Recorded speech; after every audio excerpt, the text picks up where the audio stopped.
এক জুলাই ঘুরে আরেক জুলাই না ঘুরতেই আমরা দেখছি চাঁদাবাজ বললে একটা দলের মন খারাপ হয়।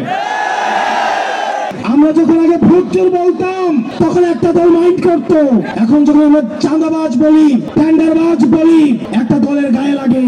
আমরা শুনতে পাই অনেকেই বলে, থাকতে যদি চাও জিন্দা, দিতে হবে চাঁদা।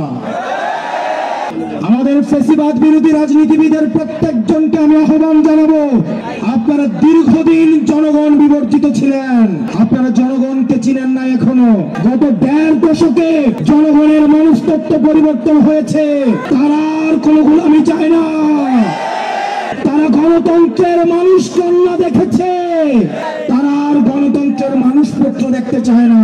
আমরা দেখলাম জনাব মির্জা ফখরুল সাহেব বললেন, যদি তারেক জিয়াকে নিয়ে কোনো কথা বলা হয়, যদি বিএনপিকে নিয়ে কোনো কথা বলা হয়, এটা নাকি গণতন্ত্রের জন্য হুমকি স্বরূপ। বান্ডেল থাকলে প্রতি সেনমানিতে টাকা বাঁচবে। বিকাশ সেনমানি বান্ডেল কিনে জিতুন প্রতি লেনদেনে। আমরা শ্রদ্ধা এবং সম্মান রেখে বলতে চাই, আপনাদের দীর্ঘ 1.5 দশকের ফ্যাসিবাদ বিরোধী লড়াইয়ের প্রতি সম্মান রেখে বলতে চাই, যখনই কোনো ব্যক্তিকে, যখনই কোনো দলকে প্রশ্নের ঊর্ধ্বে রাখা হয়, সমালোচনার ঊর্ধ্বে রাখা হয়, সে ফ্যাসিবাদ হবে নিশ্চিত, নিশ্চিত এবং নিশ্চিত। রাষ্ট্রের ঊর্ধ্বে কোনো ব্যক্তি নয়, রাষ্ট্রের ঊর্ধ্বে কোনো দল নয়, রাষ্ট্রের মধ্যে প্রতিটি ব্যক্তি।